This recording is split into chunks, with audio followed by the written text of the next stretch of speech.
tayo ng ating mga nabudol. This is from Shein. I have one. I think that's not mine. Ito lang, yung Shein. Yung akin to. No video, no refund. Nakalagay. Pero, ayun o, nakabidyo ko. So, this one is from TikTok. Kasi yun ang ito-order ko to. Pang tulong. Kita nyo naman, mahilig si Maria sa blue. Ayan. Ang pasensya na kayo kasi super ingay ng aking super ingay ng aking ano. Yan nga, ng mga aso ko. Ayan. So, ang in-order ko is XL na to, pero maliit pa rin siya, tingnan. Pero kasi yan, kulay blue, kasi nga mahilig talaga si Maria sa blue. Ayan.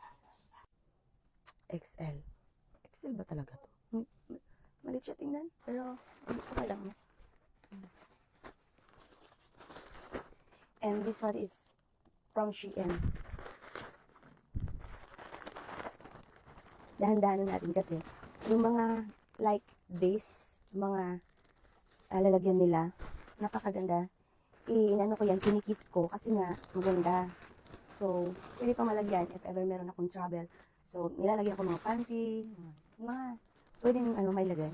And this one is swimsuit from Shein. And I like blue. Yes, mahilig ako sa blue.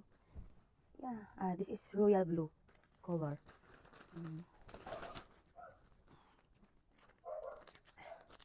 Maganda siya. And meron siyang ganyan. So, okay. Maganda. Meron pa akong in-order na isa kasi naka-ready na ako sa binyan. Charot. Ayan. And this is from Shein ulit. And this is medium size. Try natin kung talagang maganda siya. So, ito siya. Okay naman. Yung ano nito, yung design parang yung sinauna. Trip ko kasi yung mga sinaunang dress eh. So, noon kasi hindi ako nakakapagsuot ng ganito kasi cannot afford and hindi pa naman ako susuot noon ng ganito. Mostly yung mga sinusuot ko ng panlalaki. Yun. Ayan. Then, so, ito siya. Hindi na ako nag-alis ng damit ko. Pero kasyang-kasya pala talaga. Eh, ganda. Tsaka ang kinagandahan dito, maganda yung tela. At hindi pala talaga siya natatanggal yung botones niya. Talaga naka-fix. Yes, naka-fix. Naka-fix yung mga malipad. So, kasyang-kasya sa akin. Siguro naman, ito na naman yung ko. Minsan kasi, problema sa mga nabibili ko ng mga hindi nagkasya sa balakang, hindi nagkasya sa puwet. Yan, ganun. Pero thank you, Shein. Ang ganda. Hindi ang lambot ng tela niya. So, ready na to. Ready na to sa August. Magninginan na naman ako. Yeah. So, bumibili na lang ako in case kasi pag nag-arkila kasi yung mga maripadi ng ng dress, ng mga damit. Medyo mahal eh, may kamahalan eh, kaya hindi ako hindi ako nag-arkila. Tsaka pa nagpapamakeup, hindi rin ako nagpapamakeup. Ako na lang, sinasarili ko na lang sa pera. Kung makikita niyo naman, ang ganda ng aking kwarto. Yeah, charot. Ang ganda ng aking mga design dyan. Yan yun. Kaya titingnan natin kung kanino ba to. Kanino ba talaga to? I think akin to. Ay, oo. Ha? Hindi ko alam kung Sunshine or Shania. Hindi ko. Hindi na. Ito na ako na. Ay, oo. Yung order ko tong bag. Yes, andito na. So, ayan siya. Kulay black to kasi. Marami akong kadalasan ng mga bag ko is brown, light, and blue. Ganyan. Ang mga bag ko. Ganyan karamihan. Kasi nga, mahilig ako sa blue. Pero sabi ko, try ko naman ng pag bumibili is mga black para bagay sa lahat. And this is from TikTok.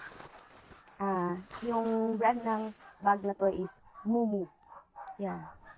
So by the way, ang bag ng mga na-order ko from TikTok is magaganda ang quality niya. Kaya okay ako na mag-order ng mga ganito. Mura na to sa halagang 399, no? Ito yung ano niya, oh. Ang ganda ng packaging niya. Alam, hindi masisira yung bag. And then yan siya. Ang ganda, diba? So, syempre, at nakabudol ako ng marami dahil Ayan, ang ganda ng bago. O, diba? Mga pang keme ruto. Ayan. So, dahil maganda na naman yung mood ko today, dahil ito sa mga pag-unboxing ko ng mga kung anong-anong mga pinag-order ko sa TikTok or Shein. Yan. So, ang ganda ng kaloob-looban, no? Perfect. Ang ganda ng quality niya. Oh. This is all the way from TikTok and ang brand niya is Momo Select. Yeah. Ang ganda. Alam niyo mga maripari, hindi ako ma-artist sa mga gamit like hindi ako mga ma-artist sa ganyan. Ganda lang ng quality niya. So, yun lang. Napakita ko lang sa inyo yung in-unboxing ko. I'm so happy kasi meron na naman akong bago sa mga gamit ko. Yes.